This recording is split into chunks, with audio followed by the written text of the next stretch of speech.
Welcome to icon India. Icon India అందిస్తున్నటువంటి ఈ current affairs మీకు కావాలి అని అనుకుంటే, టెక్స్ట్ అండ్ ఇమేజ్ రూపంలో మీరు పీడిఎఫ్స్ తీసుకోవాలి అని అనుకుంటే జస్ట్ ఐకాన్ ఇండియా యాప్ని డౌన్లోడ్ చేసుకోండి. ఇక అతి తక్కువతో ఐకాన్ ఇండియా గ్రూప్స్, ఎస్ఐ కానిస్టేబుల్కి సంబంధించినటువంటి కోర్సెస్ని ఆన్లైన్లో అందిస్తూ ఉంది. ఆఫ్లైన్లో అశోక్ నగర్లో కూడా గ్రూప్స్ కోచింగ్ అనేది అందించడం జరుగుతూ ఉంది. మీకు ఇంట్రెస్ట్ ఉంటే మా నెంబర్స్కి కాల్ చేసి మీరు జాయిన్ అవ్వచ్చు. ఇక ఈరోజు కరెంట్ అఫైర్స్కి సంబంధించి 13th and 14th ఫిబ్రవరికి సంబంధించి ఇంపార్టెంట్ టాపిక్స్ని గురించి డిస్కస్ చేద్దాం. మనకి ఎగ్జామినేషన్ పాయింట్ ఆఫ్ వ్యూలో ఇంపార్టెంట్ డేట్స్ గురించి అడుగుతూ ఉంటారు. డేట్స్కి సంబంధించినటువంటి ప్రాముఖ్యత కానీ, జాతీయ అంతర్జాతీయ దినోత్సవాలని గురించి కానీ 1 క్వశ్చన్ పక్కాగా ఉంటుంది ఎగ్జామ్లో.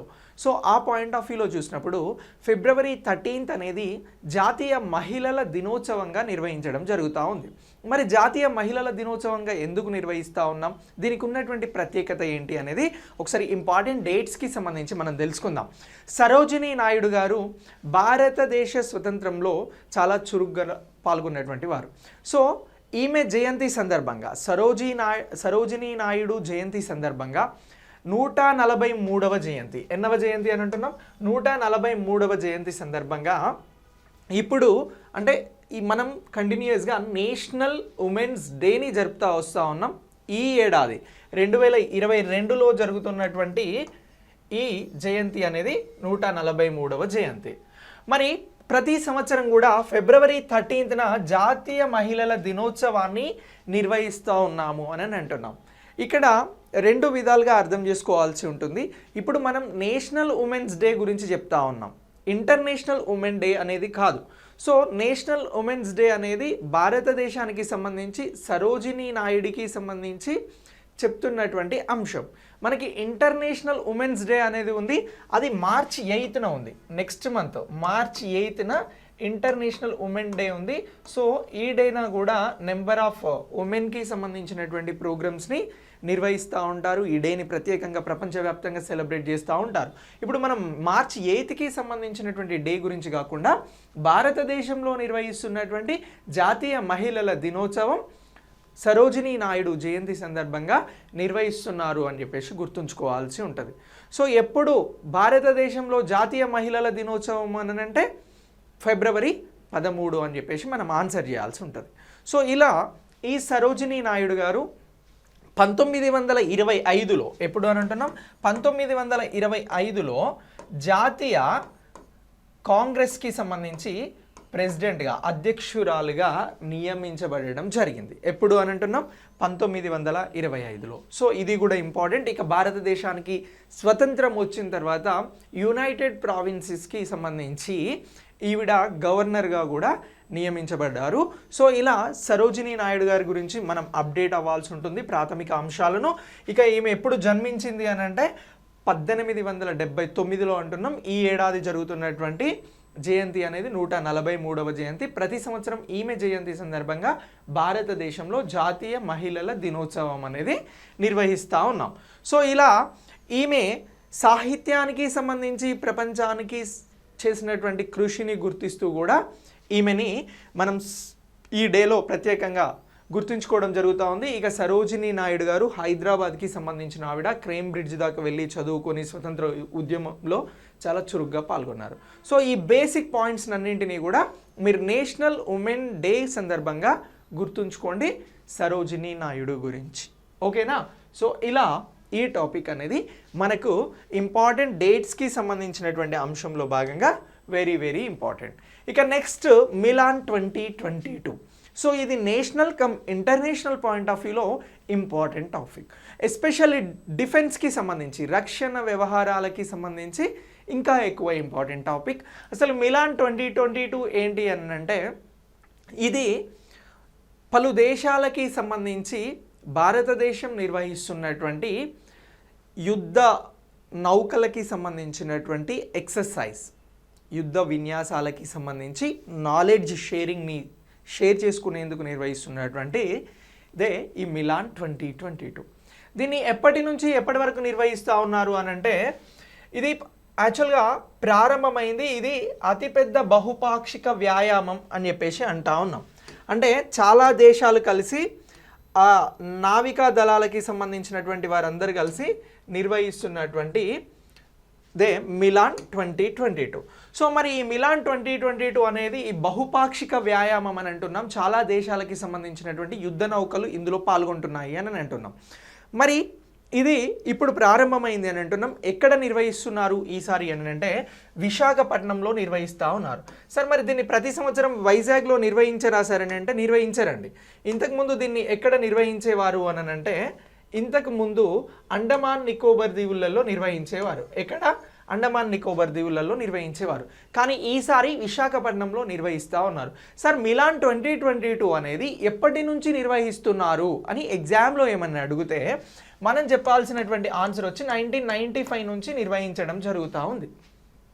ఇప్పుడు 2022వ సంవత్సరంలో ఉన్నాం. సార్ మరి ఇది ప్రతి సంవత్సరం నిర్వహిస్తారని అంటే కాదు, ప్రతి 2 సంవత్సరాలకు ఒకసారి నిర్వహిస్తారు. ఏంటి? ప్రతి 2 ఇయర్స్కి ఒకసారి దీనిని నిర్వహించడం జరుగుతూ ఉంది మిలాన్ని. సో ఇప్పుడు 2020లో జరిగింది, 2022లో జరుగుతూ ఉంది. సో ఈ బహుపాక్షిక వ్యాయామం అనేది ఇప్పుడు స్టార్ట్ అయింది. కానీ ఇది యాక్చువల్గా ఎప్పటి నుంచి ఎప్పటి వరకు జరుగుతుంది అని అంటే ఫిబ్రవరి, అంటే ఈ మంత్ 25 నుంచి యాక్చువల్గా ఇది ప్రారంభం అవుతూ ఉంది. ఇందులో 2 రకాల విన్యాసాలు అనేవి 2 రకాలుగా దీన్ని కేటగిరైజ్ చేసి నిర్వహించబోతా ఉన్నారు. సో ఆ 2 రకాలు కూడా ఏంటి అనేది తెలుసుకుందాం.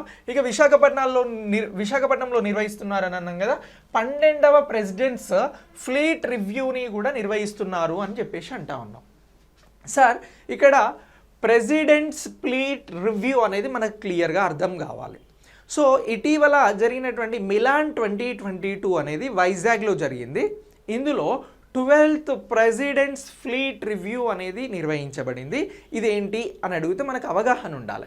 సో అవేర్నెస్ కోసం ఇప్పుడు ఈ 12th ప్రెసిడెంట్స్ ఫ్లీట్ రివ్యూ అనేది ఒక రాష్ట్రపతి కాలంలో ఒక్కసారైనా నిర్వహించేదే ఈ ప్రెసిడెంట్స్ ఫ్లీట్ రివ్యూ. సో త్రివిధ దళాలకి సంబంధించి అత్యున్నత హోదా కలిగి ఉండేటువంటి రాష్ట్రపతి గారికి సంబంధించి ఒక రాష్ట్రపతి కాలంలో ఒకసారైనా నిర్వహించబడేదే ఈ 12వ ప్రెసిడెంట్స్ ఫ్లీట్ రివ్యూ.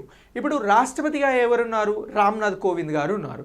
సో ఇతని సమయంలో ఇప్పుడు ఈ 12th ప్రెసిడెంట్స్ ఫ్లీట్ రివ్యూ అనేది నిర్వహించబడుతూ ఉంది. ఇటీవల 12th ప్రెసిడెంట్స్ ఫ్లీట్ రివ్యూ ఎక్కడ, ఏ నగరంలో నిర్వహించబడింది అని అంటే విశాఖపట్నం. దేనిలో భాగంగా అనంటే మిలాన్ 2020 అని ఈ బేసిక్ పాయింట్స్ని గుర్తుంచుకోండి. ఇక దీని తర్వాత ఏంటి అనంటే ఈ వ్యాయామానికి సంబంధించి, ఈ ఎక్సర్సైజ్కి సంబంధించి మిలాన్ 2022 ఎక్సర్సైజ్ కోసం అని చెప్పేసి 46 దేశాలను ఇన్వైట్ చేయడం జరిగింది భారతదేశం. ఈసారి యూఎస్ని కూడా ప్రత్యేకంగా ఇన్వైట్ చేశారు. సో ఇంతకుముందు మిలాన్ 2022 అంటే మిలాన్కి సంబంధించినటువంటి ఎక్సర్సైజ్లో యూఎస్ ఇప్పటివరకు పాల్గొందా అని అంటే పాల్గొనలేదు. యునైటెడ్ స్టేట్స్ ఆఫ్ అమెరికాని కూడా ఈసారి ప్రత్యేకంగా ఇన్వైట్ చేయడం జరిగింది. ఈ పాయింట్ని కూడా గుర్తుంచుకోవాలి. ఇక మిలాన్ 2022 అనేది క్వాడ్ దేశాలు, రష్యా, పశ్చిమాసియా నుండి ప్రధాన నౌకా దళాలు కూడా పాల్గొంటున్నాయి అని అంటున్నాం. ఇప్పుడు క్వాడ్లో ఉన్నటువంటి దేశాలు ఏంటి అని అంటే జపాన్ ఉంది, జపాన్ ఉంది, ఆస్ట్రేలియా ఉంది, అమెరికా ఉంది, భారత్ ఉంది. భారత్ నిర్వహిస్తున్నటువంటి దీనికి సంబంధించి జపాన్, ఆస్ట్రేలియా, యుఎస్ అనేది వీటికి ఇన్విటేషన్ ఇవ్వడం జరిగింది మిలాన్ కోసం, మిలాన్ ఎక్సర్సైజ్ కోసం. అయితే యుఎస్ అనేది మొదటిసారి పాల్గొంటుంది అనేది మనం ప్రత్యేకంగా గుర్తుంచుకోవాలి. ఇక దీంతో పాటు పశ్చిమాసియా దేశాలు అని అన్నారు. ఏదైతే భారతదేశానికి సంబంధించి అరేబియా మహాసముద్రం ఉందో అటు సైడ్ ఉన్నటువంటి దేశాలు, ఇరాన్, ఇరాక్, ఇలా ఉన్నటువంటి దేశాలన్నీ కూడా ఈ మిలాన్కి సంబంధించి 2022లో పాల్గొంటున్నాయి. ఎప్పటి నుంచి ఎప్పటి వరకు ఇది జరుగుతుంది అని అన్నాము? యాక్చువల్గా 25th నుంచి మార్చ్ 4th వరకు జరుగుతూ ఉంది. సో ఇందులో ఈ 25th నుంచి 28th వరకు ఏంటి అని అంటే మిలాన్ 2020కి సంబంధించి ఏం జరుగుతుంది అని అంటే ఏదైతే ఓడరేవు ఉంటుందో ఓడరేవు దగ్గర చేసేటువంటి విన్యాసాలను చేస్తూ ఉన్నారు. ఎప్పటి నుంచి ఎప్పటి వరకు? ఫిబ్రవరి 25th నుంచి 28th వరకు ఓడరేవుల దగ్గర నిర్వహించాల్సినటువంటి ఎక్సర్సైజ్ని ఇప్పుడు ఇందులో పాల్గొంటున్నటువంటి మిలాన్ 2022లో పాల్గొంటున్నటువంటి దేశాలు నిర్వహిస్తూ ఉన్నాయి. ఇక దీంతో పాటు మార్చ్ 4th వరకు, అంటే మార్చ్ 1st నుంచి 4th వరకు జరిగేటువంటి ఎక్సర్సైజ్ సముద్రాలలో నిర్వహించాల్సినటువంటి ఎక్సర్సైజెస్ ఏవైతే ఉంటాయో అవి నిర్వహిస్తూ ఉన్నారు. ఇందులో 2 రకాలుగా జరుగుతుంది అని మనం సరిగ్గా పాయింట్అవుట్ చేయాల్సి ఉంటుంది. ఇక దీంతో పాటు థీమ్ ఏముంది అని అంటే సబ్మెరైన్ వార్ఫైర్ అనేటువంటిది థీమ్గా తీసుకున్నారు. మిలాన్ 2022కి సంబంధించినటువంటి థీమ్ ఏంటి? సబ్మెరైన్ వారిఫైర్. సో ఇది వెరీ వెరీ సింపుల్. సో ఇప్పటి వరకు మనం చెప్పిన టాపిక్స్ అంటే ఈ కాంటెంట్ ఏదైతే ఉందో ఈ కంటెంట్లో నుంచి 2-3 కలిపి అడిగినా కూడా ఈ బేసిక్ పాయింట్స్ గుర్తుంచుకుంటే సరిపోతుంది. ఓకేనా? మిలాన్ 2022ని 2 వేరియేషన్స్లో జరిపారు. ఒకటి ఓడరేవులకి సంబంధించినటువంటి ఎక్సర్సైజ్, మరొకటి వచ్చి సముద్రం లోపల ఎక్సర్సైజ్. ఓడరేవులది ఫిబ్రవరి 25 నుంచి 28 వరకు జరిపారు. మార్చ్ 1 నుంచి 4 వరకు సముద్రంలో ఎక్సర్సైజ్ నిర్వహించారు అని చెప్పాలి. సో ఇక ఈ 46 దేశాల నుంచి పాల్గొంటున్నటువంటి అన్ని దేశాలు కూడా ఆ ఎక్సర్సైజ్ ద్వారా భారతదేశం అలాగే ఇతర దేశాలకి సంబంధించి ఈ డిఫరెంట్ ఎక్సర్సైజెస్ను ఓడల ద్వారా ఇందులో పాల్పంచుకోవడం జరుగుతూ ఉంది. ఇక ఈ వ్యాయామం సమయంలో ఆపదలో ఉన్నటువంటి జలాంతర్గాములను రక్షించేందుకు ఉద్దేశించినటువంటి డీప్ సబ్మెరైన్ రెస్క్యూ వెసెల్ అనేటువంటి సామర్థ్యాలను కూడా ప్రత్యేకంగా ప్రదర్శించబోతా ఉన్నారు. ఏమంటున్నాం? నావికా దళాలు ఆపదలో ఉన్నప్పుడు నిర్వహించేటువంటి జలాంతర్గాములకి సంబంధించి సబ్మెరైన్స్ రెస్క్యూ వెసెల్స్ అనేటువంటి వాటిని కూడా ప్రత్యేకంగా ప్రదర్శించబోతా ఉన్నారు. ఇక ఈ ప్రాంతంలో ఈ సామర్థ్యాన్ని కలిగి ఉన్నటువంటి కొన్ని దేశాలలో భారతదేశం ఒకటి. ఇప్పుడు ఎక్కడ జరుగుతుంది? ఇది బంగాళాఖాతంలో జరుగుతూ ఉంది. సో ఇక ఈ దక్షిణాసియాకి సంబంధించి ఇలాంటివి టెక్నాలజీ కలిగి ఉన్నటువంటి కొన్ని దేశాలలో భారత్ ఒకటి ప్రత్యేకంగా ఉంది అని చెప్పేసి కూడా మనం చెప్పడం జరుగుతూ ఉంది. ఇక మిలాన్ 1995లో మొదటిసారి జరిగింది అనేది ఆల్రెడీ నేను చెప్పినాను. సో ఇలా దీనిని మిలాన్ 2022ని ప్రత్యేకంగా గుర్తుంచుకోండి.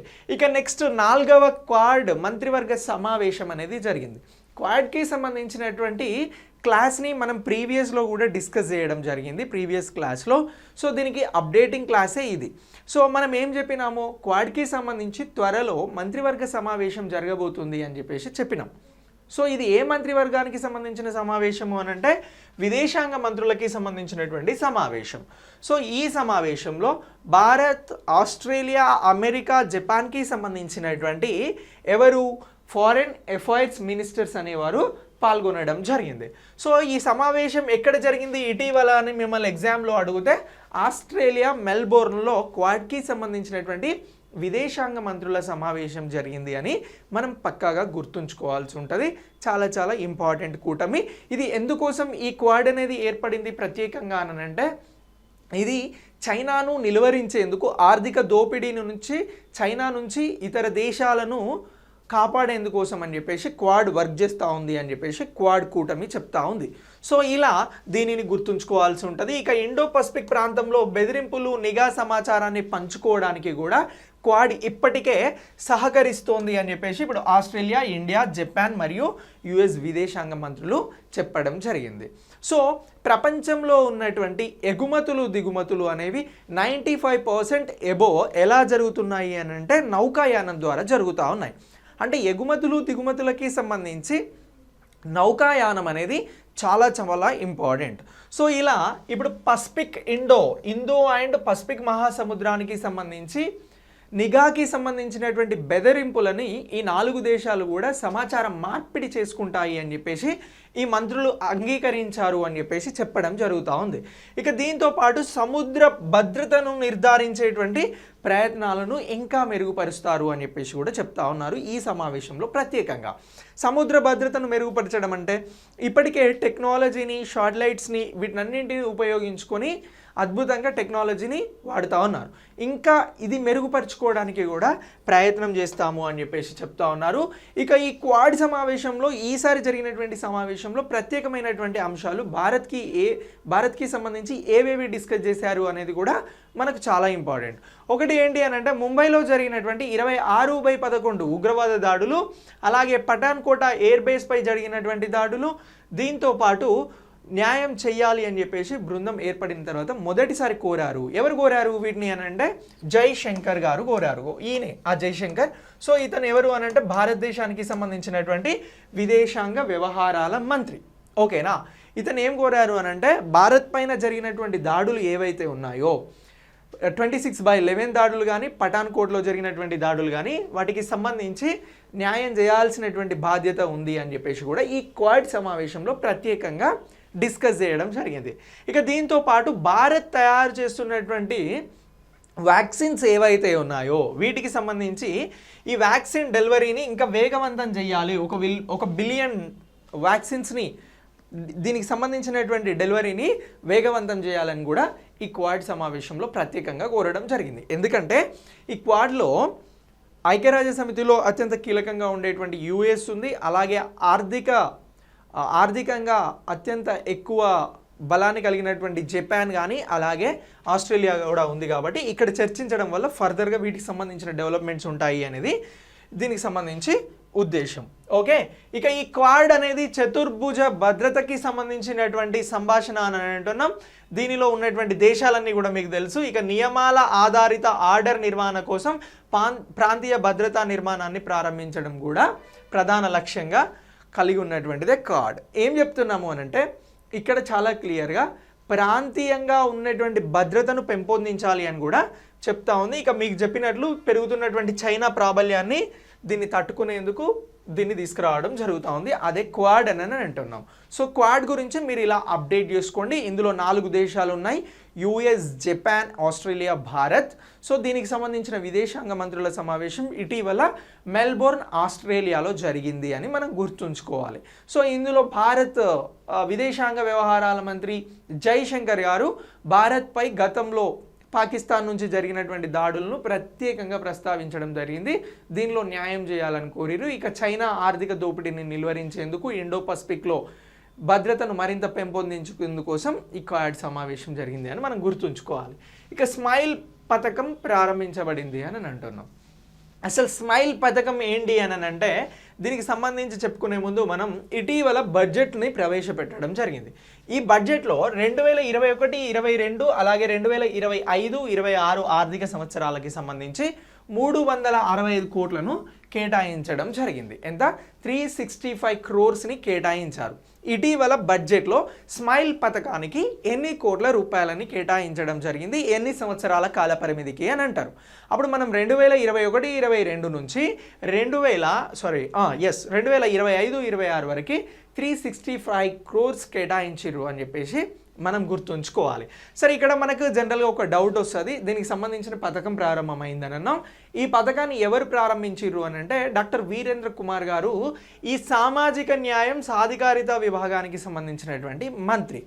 సామాజిక న్యాయం అంటే సోషల్ జస్టిస్ అండ్ ఎంపవర్మెంట్కి సంబంధించినటువంటి మినిస్టర్ వీరేంద్ర కుమార్ డాక్టర్ గారు దీనిని ప్రారంభించడం జరిగింది. సో ఎక్కడ అనంటే న్యూఢిల్లీలో. ఓకేనా? ఎప్పుడు అనంటే ఫిబ్రవరి 12న ఇటీవల ఫిబ్రవరి 12న ఏ పథకాన్ని ప్రారంభించారు, అది దేనికి సంబంధించిన పథకం, ఎవరు ప్రారంభించారు అన్నప్పుడు ఇప్పటి వరకు నేను చెప్పినటువంటి అంశాలని గురించి గుర్తుంచుకోవాల్సి ఉంటుంది. సో వీరేంద్ర కుమార్ గారు ప్రారంభించారు. సోషల్ జస్టిస్ అండ్ ఎంపవర్మెంట్కి సంబంధించినటువంటి మినిస్టర్ అని గుర్తుంచుకోవాల్సి ఉంటుంది. ఇక ఈ స్మైల్ అంటే ఏంటి అని అంటే support for marginalised individuals for livelihood and enterprise అని చెప్పేసి అంటా ఉన్నాం.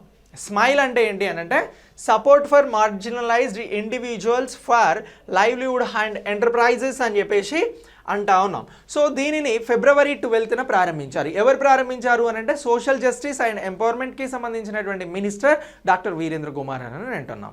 సార్, మరి ఈ పథకం ఎవరి కోసం తీసుకురావడం జరిగింది అని అంటే ఈ పథకం ఎక్స్క్లూజివ్గా ట్రాన్స్జెండర్స్కి సంబంధించినటువంటి సంక్షేమం కోసం తీసుకొచ్చినటువంటి పథకం. ఎవరికి సంబంధించింది అని అంటున్నాం? ట్రాన్స్జెండర్లకి సంబంధించినటువంటి పథకం అని అంటున్నాం. ఈ ట్రాన్స్జెండర్స్కి సంబంధించి ఎవరైతే లింగ మార్పిడి చేసుకున్నటువంటి వ్యక్తులు ఉన్నారో వారికి సంబంధించి లైవ్లీహుడ్ని ఏర్పాటు చేసేందుకు, పునరావాసాలని ఏర్పాటు చేసేందుకు, వారి రక్షణ కోసం కేంద్ర ప్రభుత్వం అనేది ఈ పథకాన్ని తీసుకురావడం జరిగింది. ఇక చాలామంది ట్రాన్స్జెండర్స్ ఏంటి అని అంటే భిక్షాటన చేస్తున్నటువంటి పరిస్థితి ఉంది. సో వారికి సంబంధించి కూడా అలా భిక్షాటనలో ఉన్నటువంటి ఇతరులకి కూడా సమగ్ర పునరావాసం కోసం దీన్ని తీసుకురావడం జరిగింది. ఓకేనా? ఒకటి ట్రాన్స్జెండర్స్కి అని అంటున్నాం, రెండోది భిక్షాటన చేస్తున్నటువంటి పేదలకు, బీదలకు అని చెప్పేసి అంటా ఉన్నాం. సో ఇలా దీనిని గుర్తుంచుకోవాలి. ఇక దీని తర్వాత ఈ స్మైల్ పథకానికి సంబంధించి ఇది ఏం చేస్తూ ఉంది అని అంటే జీవనోపాధిని పెంచడంతో పాటు ఎంటర్ప్రైజెస్ కోసం మార్జినలైజ్డ్ వ్యక్తులను గుర్తించి వారికి మద్దతుగా నిలబడడం జరుగుతూ ఉంది. ఇక ఈ స్మైల్ పథకం కింద మరొక 2 ఉప పథకాలు ఉన్నాయి. స్మైల్ పథకం కింద ఎన్ని ఉప పథకాలు, సబ్ స్కీమ్స్ ఎన్ని ఉన్నాయి అని చెప్పేసి స్మైల్స్ కింద సబ్ స్కీమ్స్ ఎన్ని ఉన్నాయి అని చెప్పేసి మిమ్మల్ని ఎగ్జామ్లో అడగవచ్చు. అడిగినప్పుడు మన ఆన్సర్ ఎలా ఉండాలి అంటే, ఒకటి ట్రాన్స్జెండర్ల సంక్షేమం కోసం ఉన్నటువంటి సమగ్ర పునరావాసం కోసం ఒకటి సెంట్రల్ సెక్టార్ స్కీమ్. ఏమంటున్నాం? ట్రాన్స్జెండర్ సంక్షేమం కోసం సమగ్ర పునరావాసం కోసం సెంట్రల్ సెక్టర్ స్కీమ్ అనేది ఒకటి. మరొకటి వచ్చేది ఏంటి అని అంటే, యాచక చర్యలో అంటే భిక్షాటనలో ఉన్నటువంటి వారికి సంబంధించి అందులో ఉన్నటువంటి నిమగ్నమైన వ్యక్తుల కోసం పునరావాసం కోసం సెంట్రల్ సెక్టార్ స్కీమ్ అనేది మరొకటి. అంటే ఏం లేదు, స్మైల్ స్కీమ్లో 2 భాగస్వాములు అయ్యారు, ఒకటి ట్రాన్స్జెండర్స్, 2 భిక్షాటనలో ఉన్నటువంటి వారు. సో ఇలా ఈ స్మైల్ పథకానికి సంబంధించి ఏంటి అని అంటే, చట్టపరమైనటువంటి రక్షణ, సురక్షితమైనటువంటి జీవితాన్ని అందించే హక్కుల పరిధిని బలోపేతం చేయడానికి, విస్తరించడానికి ఈ స్మైల్ని తీసుకురావడం జరిగింది. ఓకేనా? ఇక దీంతో పాటు వీరికి ఎవరైతే ట్రాన్స్జెండర్స్ కానీ అలాగే భిక్షాటనలు చేస్తూ ఉన్నటువంటి వారికి సంబంధించి విద్యా అర్హతలు, అలాగే వారికి సంబంధించినటువంటి వైద్య సంరక్షణ, ఆశ్రయం, దీంతో పాటు వృత్తిపరమైనటువంటి అవకాశాలకి సంబంధించి ఈ స్కీమ్ అనేది సామాజిక భద్రతను కల్పించబోతుంది అని చెప్పేసి కూడా మనం ప్రత్యేకంగా గుర్తుంచుకోవాల్సి ఉంటుంది. ఓకేనా? ఇక దీంతో పాటు పోస్ట్ గ్రాడ్యుయేషన్ వరకు చదువుతున్నటువంటి లింగ మార్పిడి విద్యార్థులకు విద్యను పూర్తి చేయడానికి ప్రత్యేకంగా స్కాలర్షిప్లని అందించబోతా ఉన్నారు. సో ఇవన్నీ కూడా ఈ స్మైల్ పథకంలో భాగంగా ఉన్నటువంటి అంశాలు. ఇక ఈ పథకానికి సంబంధించి కొన్ని లక్ష్యాలు కూడా ఉన్నాయి, టార్గెట్స్ కూడా ఉన్నాయి. అవి ఏంటి అని అంటే, నేరాలకు సంబంధించినటువంటి కేసుల పర్యవేక్షణ. ట్రాన్స్జెండర్స్ పైన మనకు తెలుసు నెంబర్ ఆఫ్ కేసెస్ అనేవి నమోదు చేస్తూ ఉంటారు. సో వాటికి సంబంధించినటువంటి పర్యవేక్షణ, సకాలంలో వాటికి సంబంధించినటువంటి నమోదు, విచారణ, ప్రాసిక్యూషన్ కోసం రాష్ట్రంలో ట్రాన్స్జెండర్స్ ప్రొటెక్షన్ సెల్ అనేది కూడా ఏర్పాటు చేయబడుతుంది అని అంటున్నాం. దేశంలో ఉన్నటువంటి వివిధ ట్రాన్స్జెండర్స్కి సంబంధించి వారిపైన నమోదయ్యేటువంటి కేసులు ఏవైతే ఉంటాయో దానికి సంబంధించి న్యాయపరమైనటువంటి రక్షణను అందించేందుకోసం ఈ స్మైల్ పథకంలో భాగంగా ట్రాన్స్జెండర్స్ ప్రొటెక్షన్ సెల్స్ అనేవి కూడా ప్రత్యేకంగా ఏర్పాటు చేయాల్సినటువంటి లక్ష్యాలను చెప్తున్నారు. ఇక భిక్షాటనలో నిమగ్నమై ఉన్నటువంటి వారికి సంబంధించి పునరావాసాలు, అలాగే దానికి సంబంధించి ఏజెన్సీల ద్వారా లబ్ధిదారుల సర్వే గుర్తింపు అనేది కూడా ప్రత్యేకంగా చేయబోతా ఉన్నారు. వారు ఎక్కడున్నారు, వారికి సంబంధించిన విషయాలు ఏంటి, ఇదంతా కూడా గవర్నమెంట్ కొన్ని ఏజెన్సీలను పెట్టి ప్రత్యేకంగా చేయబోతా ఉంది.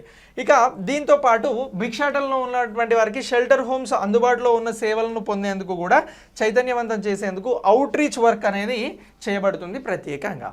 సో ఇలా ఈ స్మైల్ పథకంలో ఇది లాంచ్ అయింది కాబట్టి మనకు చాలా ప్రత్యేకం. ఫిబ్రవరి 12 లాంచ్ అయిన పథకం ఏంటి అని అంటే స్మైల్ పథకం. ఇందులో ఎన్ని సబ్ స్కీమ్స్ ఉన్నాయనంటే 2. ఒకటి వచ్చి ట్రాన్స్జెండర్స్కి సంబంధించింది, రెండోది వచ్చి భిక్షాటనకి సంబంధించి. సో బడ్జెట్లో ఎంత కేటాయించారు 2021, 22 నుంచి 2025, 26 వరకు అంటే 365 కోట్లు. ఈ బేసిక్ పాయింట్స్ని గుర్తుంచుకోండి. మరి ఫిబ్రవరి 12 ఈ స్మైల్ స్కీమ్ని ఎవరు లాంచ్ చేశారు అని అంటే, దీనికి సంబంధించి డాక్టర్ వీరేంద్ర కుమార్ గారు దీన్ని లాంచ్ చేయడం జరిగింది. ఆయన సోషల్ జస్టిస్ అండ్ ఎంపవర్మెంట్కి సంబంధించినటువంటి మినిస్టర్ అని అంటున్నాం.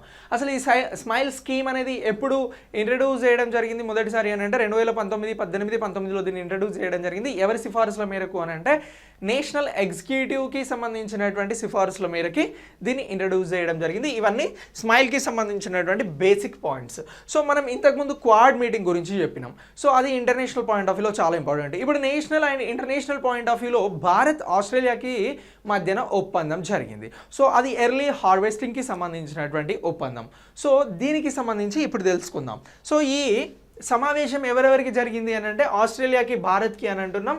ఈ 2 దేశాలు కూడా స్వేచ్ఛా వాణిజ్య ఒప్పందానికి సంబంధించినటువంటి ఒప్పందాన్ని ఖరారు చేసుకునే కంటే ముందు ఏం చేసినాయి అని అంటే ఎర్లీ హార్వెస్టింగ్ అగ్రిమెంట్ని చేసుకోవడం జరిగింది. అంటే ముందస్తు పంటలు ఏవైతే ఉంటాయో వాటికి సంబంధించి అగ్రిమెంట్ని చేసుకోవడం జరిగింది. దేనికంటే ముందు ఈ 2 దేశాల మధ్య పూర్తి స్థాయి స్వేచ్ఛా వాణిజ్య ఒప్పందాన్ని ఖరారు చేయడానికంటే ముందు ఇటీవల ఆస్ట్రేలియాతో ఫ్రీ ట్రేడ్ అగ్రిమెంట్ కంటే ముందు ఏ ఒప్పందం జరిగింది అని ఎగ్జామ్లో అడుగుతారు. అడిగినప్పుడు మనం ఏం ఆన్సర్ చేయాలి అని అంటే ఎర్లీ హార్వెస్టింగ్ అగ్రిమెంట్ అని చెప్పేసి గుర్తుంచుకోవాల్సి ఉంటుంది.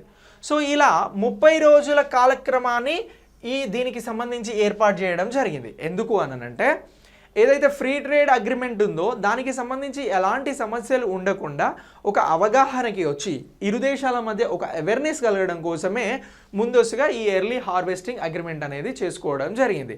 ఇరు దేశాల మధ్యన ఎగుమతులు దిగుమతులు అనేవి ఫ్యూచర్లో సక్రమంగా జరిగేందుకు, అలాగే ట్యాక్సెస్ అనేవి సక్రమంగా ముందుకెళ్లేందుకోసం అని చెప్పేసి. సో ఇక భారత లేదా పెద్ద ఆర్థిక వ్యవస్థలతో ఆస్ట్రేలియా చేసిన అత్యంత వేగవంతమైన చర్చల స్వేచ్ఛా వాణిజ్య ఒప్పందాలలో ఇది ఒకటి. ఇప్పుడు ఆస్ట్రేలియా ఏం చేస్తుంది అంటే కొన్ని దేశాలతో స్వేచ్ఛ ఆర్థిక ఒప్పందాలను చేసుకుంటా ఉంది. సో ఈ ఫ్రీ ట్రేడ్ అగ్రిమెంట్స్కి సంబంధించి ఇతర దేశాలతో చేసిన ఒప్పందాల కంటే ఇది ఇంకా స్పీడ్గా జరుగుతూ ఉంది అని చెప్పేసి కూడా మనకు చెప్పడం జరుగుతూ ఉంది. మరి ఎగుమతులు దిగుమతులకు సంబంధించి మైనింగ్, విద్య, ఫార్మా, టెక్స్టైల్, అలాగే పునరుత్పాదక రంగాలలో గణనీయమైనటువంటి అవకాశాలకు ఆస్ట్రేలియా అనేది ప్రత్యేకంగా ఒక వేదికగా ఉంది. ఇక డిసెంబర్ 25, 2021 నాటికి FTA లేదా సమగ్ర ఆర్థిక సహకార ఒప్పందం అనేది పూర్వగామి అయినటువంటి ముందస్తు పంటల ఒప్పందాన్ని ముగించడానికి రెండు దేశాలు కూడా సిద్ధంగా ఉన్నాయి అని చెప్పేసి కూడా చెప్తా ఉన్నాం. ఇక అలాగే దిగుమతి సుంకాలు అనన్నాం, టారిఫ్స్ అనన్నాం, వీటికి సంబంధించి తగ్గించడంలో ఉమ్మడి స్థానానికి చేరుకున్న తర్వాత ఈ ఒప్పందంపై సంతకం చేయబడుతుంది. ఏం లేదు, ఇరు దేశాలు కూడా ఫ్రీ ట్రేడ్ అగ్రిమెంట్ని చేసుకోవాలని అనుకుంటున్నాయి. ఇరు దేశాలకి సంబంధించి కొన్ని ఇష్యూస్ ఉన్నాయి. ఆ ఇష్యూస్కి సంబంధించి ఎర్లీ హార్వెస్టింగ్ అగ్రిమెంట్ చేసుకోవడం జరిగింది. ఇప్పుడు దీని మీద ఈ 30 రోజుల పాటు చర్చలు జరుగుతాయి. ఈ చర్చల తర్వాత ఒక క్లారిటీ వస్తుంది. దీని తర్వాత ఫ్రీ ట్రేడ్ అగ్రిమెంట్ అనేది భారత్కి అలాగే ఆస్ట్రేలియాకి జరుగుతుంది. సో మరి ఈ సమావేశానికి ఎవరెవరు అని అంటే భారతదేశం నుంచి వాణిజ్య శాఖ మంత్రిగా ఉన్నటువంటి పీయూష్ గోయల్ గారు అటెండ్ అవ్వడం జరిగింది. ఇక పర్యాటకం పైన ప్రత్యేకంగా అవగాహన ఒప్పందం అనేది కూడా చేసుకోబోతున్నారు. దీన్ని పెంపొందించుకోవడానికి ద్వైపాక్షిక సంబంధాల విస్తరణ ప్రోత్సాహం కోసం ఇరు దేశాలు కూడా పర్యాటక రంగంలో ఒక ఒప్పందాన్ని ప్రత్యేకంగా కుదుర్చుకుంటున్నాయి. ఇక భారతదేశానికి సంబంధించి పర్యాటక మంత్రిగా ఎవరున్నారు అని అంటే కిషన్ రెడ్డి గారు ఉన్నారు. ఇక భారత్ ఆస్ట్రేలియా వాణిజ్య ఒప్పందాలు 2021 ఆర్థిక సంవత్సరంలో ఆస్ట్రేలియా భారతదేశం యొక్క 15వ అతిపెద్ద వ్యాపార భాగస్వామి. సో క్వశ్చన్ ఇలా కూడా అడగవచ్చు, ఇటీవల ఎర్లీ హార్వెస్టింగ్ అగ్రిమెంట్ జరిగింది, ఆ తర్వాత ఫ్రీ ట్రేడ్ అగ్రిమెంట్ జరిగినటువంటి ఆస్ట్రేలియా భారత్కి ఎన్నవ అతిపెద్ద ఆర్థిక భాగస్వామి అని అడగవచ్చు. అప్పుడు మనం చెప్పాల్సినటువంటి ఆన్సర్ 15వ అతిపెద్ద ఆర్థిక భాగస్వామి అని చెప్పాలి. ఇక ఆస్ట్రేలియా నుంచి ఔషధాలు, పెట్రోలియం ఉత్పత్తులు, బంగారు ఆభరణాలు, పాలిష్ చేసినటువంటి వజ్రాలు, దుస్తువులు ఆస్ట్రేలియాకు ఎగుమతి చేసేటువంటి ముఖ్య వస్తువులు భారతదేశం నుంచి. అలాగే భారత్ ఆస్ట్రేలియా నుండి బొగ్గు, నాన్ మానిటరీ బంగారం, అలాగే అల్యూమినియం దిగుమతులను చేసుకుంటా ఉంది. ఇక సేవలలో ప్రధాన భారతీయ ఎగుమతులు టెలికాం, కంప్యూటర్స్, ప్రయాణం, అలాగే ప్రభుత్వం, ఆర్థిక సేవలకి సంబంధించి కూడా ఇరు దేశాల మధ్యన ఎగుమతులు దిగుమతులు అలాగే విద్యకి సంబంధించినటువంటివి ఇరు దేశాల మధ్యన ఉన్నాయి అని చెప్పేసి కూడా మనం ప్రత్యేకంగా గుర్తుంచుకోవాల్సి ఉంటుంది. ఇక నెక్స్ట్ ఏంటంటే ఇంటర్నేషనల్ పాయింట్ ఆఫ్ వ్యూలో ఇది చాలా చాలా ఇంపార్టెంట్. ఇప్పుడు చెప్పే టాపిక్ ఏమంటున్నామంటే జాతీయ అధికార పరిధిని దాటి జీవ వైవిధ్యంపై హై అంబిషన్ కూటమి. ఇప్పుడు మనం ప్రత్యేకంగా ఏం గుర్తుంచుకోవాలంటే దీన్ని గుర్తుంచుకోవాలి, హై అంబిషన్ కూటమి అని చెప్పేసి అంటా ఉన్నాం. సార్ మరి ఈ హై అంబిషన్ కూటమి ఏంటి చేశారని అంటే ఫిబ్రవరి 11, 2022న వన్ ఓషన్ సమిట్ అనేది ముగిసింది. సో వన్ ఓషన్ సమిట్ గురించి మనం ప్రీవియస్గా డిస్కస్ చేసినాం. ఇది ఫ్రాన్స్ నిర్వహించింది, ఇమాన్యుయల్ మ్యాక్రాన్ ఆధ్వర్యంలో దీన్ని నిర్వహించడం జరిగింది. యునైటెడ్ నేషన్స్ ఏదైతే ఉందో ఐక్యరాజ్య సమితి దీనికి సపోర్ట్ చేస్తూ ఉంది. సముద్రాలకి సంబంధించినటువంటి పరిరక్షణ, సముద్ర జీవులకి సంబంధించినటువంటి పునరుద్ధరణ, సముద్ర వనరులను వాడుకునేందుకు ఈ సమావేశం జరిగితే భారత్ ప్రధాని మోదీ మాట్లాడిల్లు అనేది ఇది ప్రీవియస్ క్లాస్. ఇప్పుడు ఈ సమావేశం చివరి రోజున ఏమైంది అని అంటే హై అంబిషన్ కూటమి అనే దాన్ని ఒకటి తీసుకొచ్చారు. ఇది ఏంటి అని అంటే ఇది ఏదైతే బయోడైవర్సిటీ బియాండ్ నేషనల్ జ్యూరిడిక్షన్ అనేది ఒకటి ఉంది. ఇదే BBNG అని అంటున్నాం. సో దీనికి సంబంధించి జీవ వైవిధ్యంపై హై అంబిషన్ కోయలేషన్ అని చెప్పేసి అంటా ఉన్నాం. సో మరి దీన్ని ఎందుకు పెట్టారు ఇందులో అని అంటే చాలా చాలా ఇంపార్టెంట్. ఇప్పుడు మనం ప్రీవియస్ క్లాస్లో ఎక్కడి వరకు వన్ ఓషన్ సమిట్ వరకు అప్డేట్ అయ్యాం. కానీ వన్ ఓషన్ సమిట్లో తీసుకున్నటువంటి BBNG అనేటువంటిది ఐ అంబిషన్ కూటమికి సంబంధించి కూడా ఇప్పుడు అప్డేట్ అవుతున్నాం.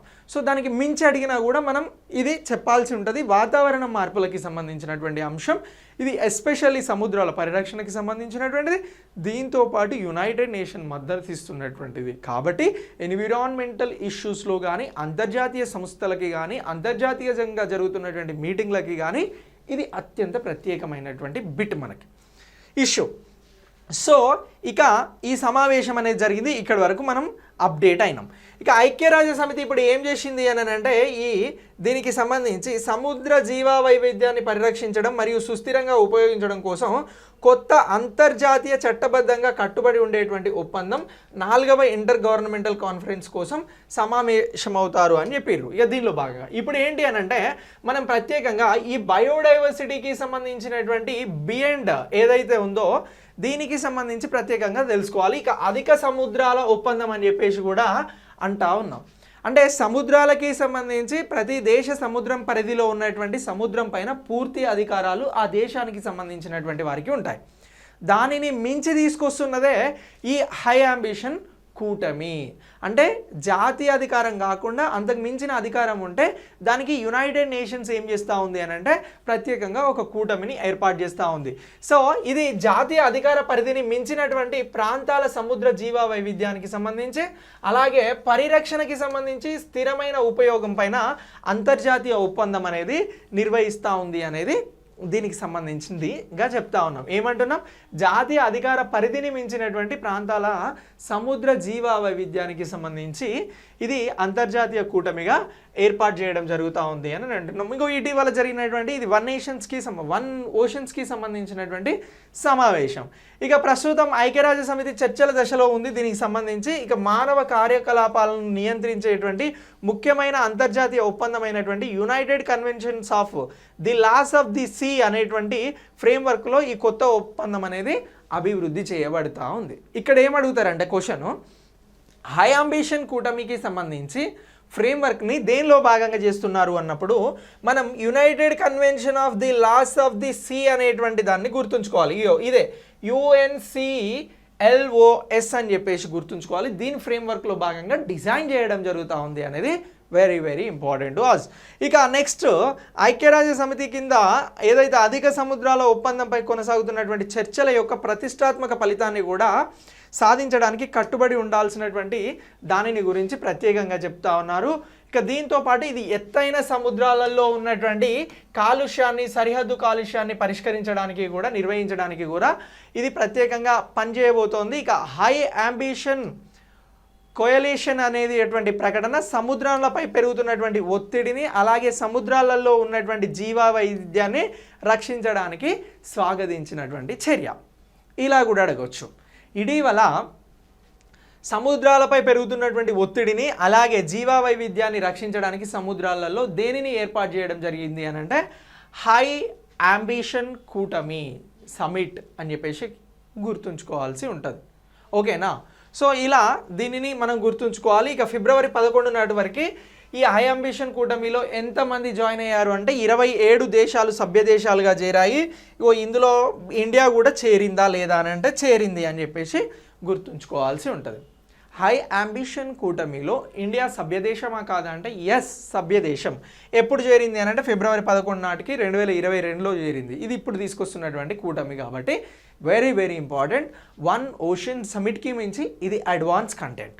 సో ఇలా దీన్ని మీరు ప్రత్యేకంగా గుర్తుంచుకోండి, ప్రశ్న రావడానికి 100% ఛాన్స్ ఉంది. ఇక నెక్స్ట్ దీని తర్వాత దీనికి సంబంధించి ఇంకొకటి ఏంటంటే 95% సముద్రాన్ని కలిగి ఉన్నటువంటి దేశాలు దీనిలో ఉన్నాయి. ఇక దీంతో పాటు సామాజిక, సాంస్కృతిక, పర్యావరణ, శాస్త్రీయ, ఆహార, ఆర్థిక భద్రత ప్రయోజనాలని కూడా ఇది ప్రత్యేకంగా అందిస్తుంది అని చెప్పేసి కూడా మనం గుర్తుంచుకోవాలి. ఇక సముద్రాల దోపిడీని అరికట్టడం, కాలుష్యాన్ని నివారించడానికి సంబంధించి కూడా ఇది ప్రత్యేకంగా వర్క్ చేయబోతా ఉంది. దీన్నంతా కూడా మీరు అప్డేట్ చేసుకోండి. ఇక next very very important topic ఏంటంటే వ్యవసాయ రంగంలో పునరుత్పాదన శక్తి కోసం కొన్ని లక్ష్యాలను నిర్ధారించడం జరిగింది. సో ఇప్పుడు ఏం డిస్కస్ చేయాలనంటే మనం ఈ 2024 నాటికి డీజిల్ వ్యవసాయ రంగంలో పంపు సెట్ల కోసం వాడుతున్నటువంటి డీజిల్ స్థానాలలో, మోటార్ల స్థానాలలో వాటర్ని పంపింగ్ చేయడానికి వ్యవసాయానికి నీటిపారుదల కోసం మనం వాడుతున్నటువంటి డీజిల్ కానీ పెట్రోల్కి సంబంధించినటువంటి మోటార్స్ కానీ ఏవైతే ఉన్నాయో వాటి స్థానాలలో పునరుత్పాదక శక్తి వనరులను పెంచేందుకోసం. సో ఈ పునరుత్పాదక శక్తి వనరుల గురించి మనం రెగ్యులర్గా డిస్కస్ చేస్తున్నాం. క్లీన్ ఎనర్జీ అంటున్నాం. ఇది సస్టైనబుల్ డెవలప్మెంట్ గోల్ 7కి సంబంధించినటువంటిది. సో ఇప్పుడు భారతదేశం పునరుత్పాదక శక్తి వనరులకి సంబంధించి కాన్ఫరెన్స్ ఆఫ్ పార్టీస్ 26 సమావేశం జరిగిన దగ్గర నుంచి కూడా ఏం చేస్తూ ఉంది అని అంటే ఎప్పటికప్పుడు ఈ పునరుత్పాదక శక్తి వనరులకి సంబంధించినటువంటి అంశాలకి సంబంధించి ప్రయత్నాలు చేస్తూ ఉంది. ఇటీవల ఆసియన్ దేశాలకి సంబంధించినటువంటి కూటమితో కూడా పునరుత్పాదక శక్తి వనరులకి సంబంధించి భారత్ న్యూ అండ్ రెన్యూవబుల్ ఎనర్జీకి సంబంధించినటువంటి మినిస్టర్, అలాగే ఎనర్జీకి సంబంధించినటువంటి మినిస్టర్ ఆర్కే సింగ్ స్పెషల్ సమిట్ని ఏర్పాటు చేసిర్రు అనేది ప్రీవియస్ క్లాస్లో తెలుసుకున్నాం. ఇప్పుడు భారతదేశంలో ఉన్నటువంటి వ్యవసాయ రంగంలో ఫస్ట్ ఈ మార్పులను తీసుకురావాలని ఇప్పుడు ప్రయత్నం చేస్తూ ఉన్నారు.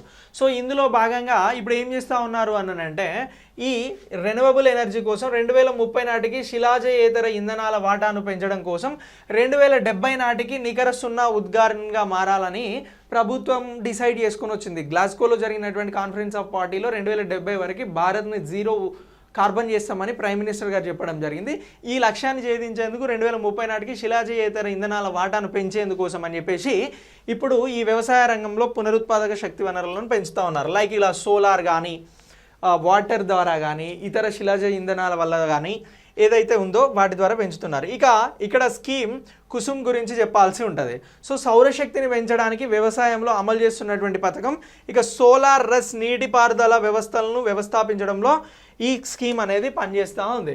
సార్ ఈ పిఎం కుసుమ్కి సంబంధించి ఈ పథకం 2018 బడ్జెట్లో ఫస్ట్ సారి ప్రకటించబడింది. ఇక 2019లో ఇది ఆమోదించబడింది. ఇది ఏంటిది సార్ కుసుమ్ అని అంటే కిసాన్కి సంబంధించినటువంటి ఊర్జా సురక్షిత్ ఏవం ఉత్తాస్ మహాభియాన్ అని చెప్పేసి అంటా ఉన్నాం. అదే కుసుమ్ పథకం. పిఎం కుసుమ్ పథకాన్ని విస్తరించండి అని అడుగుతారు ఎగ్జామ్లో. అప్పుడు ఏం చెప్పాలి? కిసాన్ ఊర్జా సురక్ష ఏవం ఉత్తాస్ మహాభియాన్ అని చెప్పేసి మనం గుర్తుంచుకోవాల్సి ఉంటుంది. ఇక ఈ కుసుమ్ ఫీచర్స్కి సంబంధించి ఇక్కడ ఒక మ్యాప్ని చూడవచ్చు. 2.57 lakhsకి సంబంధించినటువంటి సోలార్ పంప్స్ని ఇది డిస్ట్రిబ్యూట్ చేయాలి అని చెప్పేసి ఫార్మర్స్ మధ్యన ఒక లక్ష్యం పెట్టుకున్నారు. ఇక దీంతో పాటు 17.5 lakhs పంప్ సెట్స్ని ఇన్స్టాల్ చేసి ఆఫ్ గ్రిడ్కి సంబంధించినటువంటి అండ్ ఎయిడ్ ఇరిగేషన్ సహాయానికి సంబంధించి ఫార్మర్స్కి ఇది చేయబోతా ఉన్నారు. ఇక 10 లక్షల pumps will be installed in locations where grid available along with solarization అని చెప్పేసి అంటా ఉన్నారు. సోలార్స్కి సంబంధించిన వాటిని కూడా ఇందులో ఫీచర్స్గా చూపెట్టడం జరుగుతూ ఉంది. ఇక ఫార్మర్స్ దగ్గర నుంచి ఈ పునరుత్పాదక శక్తి వనరులు ఏదైతే సర్ప్లస్ వస్తాయో దీనికి సంబంధించి డిస్కామ్స్ ఏవైతే ఉన్నాయో ఈ విద్యుత్ను ఉత్పత్తి చేసేటువంటి డిస్కామ్స్, సో వీటికి సంబంధించి డిస్ట్రిబ్యూట్ చేసేటువంటివి డిస్కామ్స్ 60,000 యాన్యువల్ పర్ అగర్ అని చెప్పేసి ఇది కూడా ఇస్తూ ఉన్నారు. ఇక గ్రిడ్ కనెక్టివిటీ ద్వారా సోలార్ పవర్ ప్లాంట్ని 2 megawatts capacity each will be installed in rural areas అని అంటున్నారు. 2 మెగావాట్ల సామర్థ్యాన్ని కలిగినటువంటి సోలార్ పవర్ ప్లాంట్స్ని కూడా రూరల్ ఏరియాలలో తీసుకురాబోతున్నారు. ఇదంతా కూడా కుసుమ్కి సంబంధించినటువంటి స్కీమ్గా మనం గుర్తుంచుకోవాల్సి ఉంటుంది. ఇక ఈ పథకం కింద రైతులు తమ బంజర్ భూములలో ఏర్పాటు చేసినటువంటి సోలార్ పవర్ ప్రాజెక్టుల ద్వారా ఉత్పత్తి చేయబడినటువంటి అదనపు విద్యుత్తుని గ్రిడ్కి విక్రయించడానికి అవకాశం ఇవ్వబడుతుంది అని అన్నాం. గదే ఈ పాయింట్గా చెప్పడం జరిగింది. దీనివల్ల రైతులకి డబ్బులు వస్తాయి.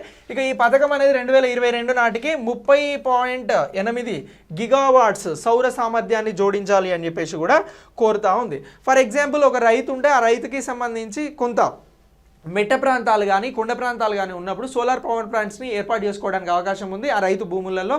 దీనికి సంబంధించి గవర్నమెంట్ నుంచి డబ్బులు వస్తాయి. సో ఎలా అనంటే ఆ సోలార్ పవర్ని మనం అక్కడ సేల్ చేయడానికి అవకాశం ఉంది గవర్నమెంట్కి. ఇక దీంతో పాటు వ్యవసాయ ఈ కాంపోనెంట్ ఏ అని చెప్పేసి ఇందులో 3 కంపోనెంట్స్ ఉన్నాయి. కంపోనెంట్ ఏ, కంపోనెంట్ బి, కంపోనెంట్ సి అని చెప్పేసి. ఇప్పుడు ఈ కాంపోనెంట్ ఏ ఏం చెప్తుందంటే 10,000 మెగావాట్ల సామర్థ్యం గల వికేంద్రీకృత గ్రౌండ్ మౌంటెడ్ గ్రిడ్ కనెక్ట్కి చేయబడినటువంటి పునరుత్పాదక విద్యుత్ ప్లాంట్లు ఉన్నాయి ఇందులో. ఇక కాంపోనెంట్ బిలో ఇది 2 మిలియన్ల స్వతంత్ర సౌరశక్తితో పనిచేసేటువంటి వ్యవసాయ పంపుల సంస్థాపనకి కృషి చేస్తూ ఉంది, అందిస్తూ ఉంది. కాంపోనెంట్ సి వచ్చి ఏంటి అని అంటే 1.5 మిలియన్ గ్రిడ్ కనెక్ట్ చేయబడినటువంటి సోలార్ పవర్డ్ అగ్రికల్చర్ పంప్ సౌరశక్తిని కూడా ప్రత్యేకంగా అందిస్తూ ఉన్నారు అని చెప్పేసి మనం గుర్తుంచుకోవాలి. ఇగో ప్రైమ్ మినిస్టర్ గారు ఇది సోలార్ పవర్కి సంబంధించినటువంటి ప్యానల్స్. ఇదే ప్రైమ్ మినిస్టర్కి సంబంధించి కుసుమ్. దీన్ని 2018లో బడ్జెట్లో ఇంట్రడ్యూస్ చేస్తే 2019లో ఇది అమలు చేయబడతా ఉంది అని మనం ప్రత్యేకంగా గుర్తుంచుకోవాలి. దీని లక్ష్యం 2030 వరకల్లా 30.8 గిగావాట్ల విద్యుత్ సామర్థ్యాన్ని పునరుత్పాదక శక్తి వనరులలో సాధించాలి అనేది దీని లక్ష్యం. మరి భారతదేశం 2030 కల్లా మొత్తం ఎన్ని గిగావాట్ల విద్యుత్ సామర్థ్యాన్ని పెంచుకోవాలనుకుంటుంది పునరుత్పాదక శక్తి వనరులకి సంబంధించి అని అంటే 450 గిగావాట్స్ సామర్థ్యాన్ని సాధించాలి అని అనుకుంటుంది. ఇప్పుడు ఎంత పర్సెంటేజ్ పునరుత్పాదక శక్తి వనరులు భారత్లో ఉన్నాయి అని అంటే ఒక 35% మేర ఇప్పుడు అభివృద్ధి అయ్యాయి. ఇక రిమైనింగ్ 65% డెవలప్ అయితే మొత్తం ఎంత వస్తుంది అని అంటే 450 గిగావాట్ల విద్యుత్ అనేది రావడం జరుగుతుంది. ఓకేనా? దేని ద్వారా? రెన్యూవబుల్ ఎనర్జీ ద్వారా వస్తుంది.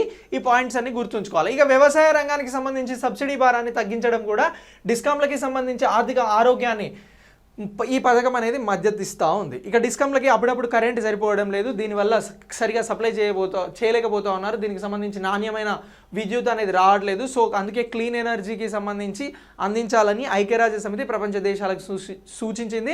అందులో సస్టైనబుల్ డెవలప్మెంట్ గోల్ 7 అనేది క్లీన్ ఎనర్జీ గురించి చెప్తా ఉంది. ఇక వికేంద్రీకృత సౌర విద్యుత్ ఉత్పత్తిని ప్రోత్సహించడం అలాగే ప్రసార నష్టాలను తగ్గించడం ద్వారా ఈ చికాకులకి సంబంధించి సబ్సిడీ వ్యయాన్ని తగ్గించడంలో కూడా రాష్ట్ర ప్రభుత్వాలకి ఇది సహాయపడుతుంది అని అంటున్నాం. ఈ పథకం పిఎం కుసుమ్ అనేటటువంటి పథకం. అలాగే ఇది పునరుత్పాదక కొనుగోలు బాధ్యత లక్ష్యాలను చేరుకోవడానికి రాష్ట్రాలకు సహాయపడుతుంది. ఇక రైతులు మిగులు శక్తులను అమ్ముకునే అవకాశం ఉన్నందున రైతులకు విద్యుత్ని ఆదా చేసుకునేందుకు కూడా ప్రోత్సాహాన్ని ఇస్తుంది. రైతులు సౌరశక్తి ద్వారా వారికి సంబంధించిన పంపు సెట్లను నడుపుకోవడమే కాదు, వారికి ఉన్నటువంటి భూములలో సౌర ఫలకాలను ఏర్పాటు చేసుకొని సోలార్ ప్లేట్స్ని ఏర్పాటు చేసుకొని ప్రత్యేకంగా విద్యుత్ని అందించేటువంటి పథకంగా దీన్ని చెప్తా ఉన్నాం. ఇక దీంతో పాటు భూగర్భ జలాలను సహేతుకమైన అలాగే సమర్థవంతంగా ఉపయోగించడం కూడా దీనికి సంబంధించినటువంటి మెయిన్ ఇంటెన్షన్. ఇది సోలార్ నీటి పంపులను కూడా ఉపయోగించడానికి హామీని ఇస్తుంది. నీటి వనరుల ద్వారా రైతులకు నీటి భద్రత కూడా అందించబడుతూ ఉంది. ఇలా సోలార్ పంప్ సెట్లను ఏర్పడి బోర్లు అనేవి ఇలా పోయడానికి కూడా అవకాశం ఉంది.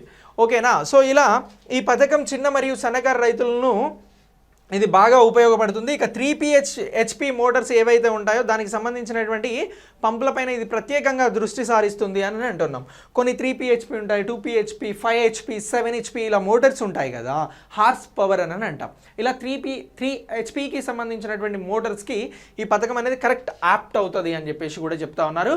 ఇక మనం ఇప్పటి వరకు వాడుతున్నటువంటి డీజిల్ పెట్రోల్కి సంబంధించినటువంటి మోటార్స్ ఏవైతే ఉన్నాయో, ఇంజన్స్ ఏవైతే ఉన్నాయో వాటిని నిల్వరించడం వల్ల ఏమవుద్ది అని అంటే కాలుష్యం కూడా తగ్గిపోతుంది. సో కాలుష్యం తగ్గడం, రైతులకి ఆదాయం సమకూరడం, అలాగే సోలార్ పంప్ సెట్స్ అనేవి నడవడం అనేవి కూడా ఈ పిఎం కుసుమ్కి సంబంధించినటువంటి స్కీమ్లో భాగం. ఓకే, ఇక నెక్స్ట్కి ఇది సంబంధించి ఇది ఏంటి అంటే సైన్స్ అండ్ టెక్నాలజీకి సంబంధించినటువంటి కరెంట్ అఫైర్స్గా గుర్తుంచుకోవాల్సి ఉంటుంది. ఇటీవల ఈ పార్కర్ సోలార్ ప్రోబ్ అనేది వీనస్కి సంబంధించినటువంటి ఉపరితల చిత్రాలను తీయడం జరిగింది. ఇది కరెంట్ అఫైర్స్ ఇష్యూ. సో ఇప్పుడు ఈ పార్కర్ సోలార్ అనేటువంటిది ఎవరు ప్రయోగించడం జరిగింది అని అంటే దీన్ని నాసా ప్రయోగించడం జరిగింది. ఎప్పుడు అని అంటే 2018లో దీన్ని పంపిస్తే ఇప్పుడు ఈ సోలార్ ప్రోబు ఏం చేసింది అని అంటే వీనస్కి సంబంధించినటువంటి ఉపరితల చిత్రాలని చాలా క్లోజ్గా తీసింది. సరే, ఇప్పుడు ఈ వీనస్ అనేటువంటి ప్లానెట్ ఎక్కడ ఉంటుంది అనేది తెలియాలి మనకు. ఇప్పుడు ఫర్ ఎగ్జాంపుల్ ఇక్కడ సూర్యుడు ఉన్నాడు అని అనుకుంటే ఈ సూర్యుని ఇది సన్. సో ఈ సన్ తర్వాత ఉన్నది ఏంటి అంటే బుధుడు. ఇక ఈ బుధుని తర్వాత ఉన్నది ఏంటి అని అంటే శుక్రుడు. అంటే ఇక్కడ శుక్రుడు ఉన్నాడు. ఈ శుక్రుని పైన ఎక్కువగా ఏమున్నాయి అని అంటే మేఘాలు, క్లౌడ్స్ అనేవి చాలా విపరీతంగా ఉన్నాయి. సో దీనికి సంబంధించినటువంటి ఉపరితల చిత్రాలను తీయడం ఒక రకంగా కష్టం. కానీ ఇప్పుడు నాసాకి సంబంధించి ఇటీవల పార్కర్ సోలార్ ప్రోబ్ ఏ ప్లానెట్కి సంబంధించిన ఉపరితల చిత్రాలను పంపించింది అని అంటే వీనస్, శుక్రునికి సంబంధించినటువంటివి అని చెప్పుకోవాలి. ఇక వీనస్ తర్వాత ఉన్నదే మన భూమి తర్వాత ఉన్నది ఏంటి అని అంటే ప్లానెట్ మార్స్. సో ఇలా వీటిని గుర్తుంచుకోవాల్సి ఉంటుంది. ఇక దీంతో పాటు ఉపరితలానికి సాధారణంగా దృష్టి నుండి కప్పబడి ఉంటుంది, దట్టమైన మేఘాలతో కప్పబడి ఉంటుందని ఇప్పుడు చెప్పినాం. ఇక ఇటీవల 2 ఫ్లైబై పార్కర్ సోలార్ ప్రోబ్ ద్వారా వైల్డ్ ఫీల్డ్ ఇమేజెస్ WISPR అని అంటున్నాం. దీనికి సంబంధించి స్పెక్ట్రమ్ ఏదైతే ఉందో తరంగ దైర్ఘ్యాల ద్వారా చిత్రీకరించడానికి ఉపయోగించింది అని చెప్పేసి చెప్తా ఉన్నారు. సింపుల్గా వీనస్ ఫోటోలను ఇటీవల చిత్రీకరించింది ఎవరు అని అంటే పార్కర్ సోలార్ ప్రోబ్, ఇది నాసా పంపించింది అని గుర్తుంచుకోండి. ఇక దీని తర్వాత మానవుని కన్ను కూడా చూడగలిగేటువంటి సమీప, ఇది ఇందులో ఇది హైలైట్. యాక్చువల్గా వీనస్ను చూడడానికి అవకాశం లేదు, క్లౌడ్సే ఉంటాయి, మొత్తం మేఘాలు ఉంటాయి, వేడి కూడా ఎక్కువ ఉంటుంది అనేది సమాచారం. ఇక దీనికి సంబంధించి సమీప ఇన్ఫ్రారెడ్లోకి విస్తరించేటువంటి ఒక రకమైన కాంతి ద్వారా ఖండాంతర ప్రాంతాలు, పీఠభూములు మరియు మైదానాల వంటి విలక్షణమైనటువంటి లక్షణాలను హైలైట్ చేసే ఉపరితలం నుండి మందమైన మెరుపుతో బహిర్గతం చేస్తూ ఈ చిత్రాలు వీడియోగా మిళితం చేయబడ్డాయి. ఏదైతే ఈ పార్కర్ సోలార్ ప్రోబ్ ఉందో అది అద్భుతమైనటువంటి చిత్రాలను తీసింది అని చెప్పేసి వీనస్ పైన చెప్తా ఉన్నారు. అక్కడ ఉన్నటువంటి మేఘాల నుంచి చొచ్చుకెళ్ళి అక్కడ ఉన్నటువంటి ఇతర ఏవైతే ఉన్నాయో, ఇక్కడ మనం చెప్పినటువంటి పీఠభూములు కానీ మైదానాలు కానీ ఇలాంటివి ఏవైతే ఉన్నాయో వాటినన్నింటినీ కూడా హైలైట్ చేసింది అని చెప్తున్నాం. ఇక ఈ చిత్రాల ప్రాముఖ్యత, భూమి యొక్క జంట ఇటువంటి చిత్రాలు, వీనస్ యొక్క ఉపరితల భూగర్భ శాస్త్రం, అలాగే అక్కడ ఉన్నటువంటి ఖనిజాలు, దానికి సంబంధించినటువంటి పరిమాణం, ఇవన్నీ కూడా తెలుసుకోవచ్చు. ఇప్పుడు చాలామంది ఏం చేస్తున్నారని అంటే భూమి పైన వనరులు అయిపోతున్నాయి కాబట్టి ఇతర గ్రహాల అన్వేషణకి వెళ్తున్నారు. ఇప్పుడు భూమికి దగ్గరగా ఉన్నటువంటి గ్రహాల పైన ఫస్ట్ ఫోకస్ చేయడం జరుగుతూ ఉంది. ఇప్పుడు అక్కడ ఉన్నటువంటి ఖనిజాలు కానీ అక్కడ ఉన్నటువంటి ఇతర వనరులను కానీ ఈ ఫోటోల ద్వారా తెలుసుకోవడానికి అవకాశం ఉంది అని అంటున్నాం. ఇక ఈ వీనస్కి సంబంధించి ఇప్పుడు తీసినటువంటి ఈ పార్కర్ సోలార్ ప్రోబ్ ఏదైతే ఉందో ఇది ఏమంటున్నాము అని అంటే 3వ ఫ్లైబ్ని ప్రారంభించినప్పుడు తీయబడినటువంటి అంశంగా చెప్పడం జరుగుతూ ఉంది. ఇందులో డిఫరెంట్ ఫ్లైబ్స్ అనేవి ఉన్నాయి, 1, 2, అప్పుడు 3 ఫ్లైబ్లోకి వెళ్ళినప్పుడు ఈ చిత్రాలను తీశారు అని చెప్పేసి అంటా ఉన్నాం. ఇక ఇంకా ఏంటి అని అంటే ఈ విస్పిఆర్ అనేది ఏదైతే ఉందో ఇది wireless internet service provider roaming అని అంటున్నాం. ఇది వైఫై అలయన్స్కి సమర్పించబడింది, అంటే వైఫై ద్వారా అనుసంధానం చేయబడినటువంటిది. ఇక డ్రాఫ్ట్ ప్రోటోకాల్, అలాగే సెల్ ఫోన్ వినియోగదారులకి, క్యారియర్లకి సంబంధించి ఇది సేవలు అందించేటువంటిది. ఇప్పుడు దీని ద్వారా ఈ వీనస్కి సంబంధించినటువంటి ఫోటోలు అనేవి ప్రత్యేకంగా తీయబడ్డాయి. ఇక దీనికి సంబంధించి రేడియస్ సర్వర్ అనేది ఉపయోగించబడుతుంది ప్రామాణికంగా చెప్పేందుకు. ఇక అలాగే ఈ వైపర్కి సంబంధించి గాలి, సౌర వాతావరణం, మందమైనటువంటి లక్ష్యాలని చూడడానికి కూడా ప్రత్యేకంగా ఈ వైర్లెస్కి సంబంధించి వైఫైతో కనెక్ట్ ఉన్నటువంటి వైపర్ అనేది ప్రత్యేకంగా రూపొందించబడింది. ఇక మేఘాల చిత్రీకరించడానికి, అలాగే అక్కడ ఉన్నటువంటి పరిస్థితులను ఇది అనాలిసిస్ చేస్తుంది. ఈ వీనస్కి సంబంధించినటువంటి ఉపరితలం వరకు ఇది చూపించగలుగుతుంది. అది విస్పర్ ద్వారా సాధ్యమైంది అని చెప్పేసి చెప్తా ఉన్నాం. సో ఇలా దీనికి సంబంధించి మీరు అప్డేట్ చేసుకోండి. Okay, right. ఇక ఇది ఈ రోజుకి సంబంధించి మీకు అందిస్తున్నటువంటి ప్రత్యేకమైనటువంటి కరెంట్ అఫైర్స్. మీకు number of science and technology schemes, అలాగే ఇంటర్నేషనల్, నేషనల్ ఇష్యూస్, ఇవన్నీ కూడా చాలా క్లియర్గా చెప్పడం జరిగింది. Thanks for watching.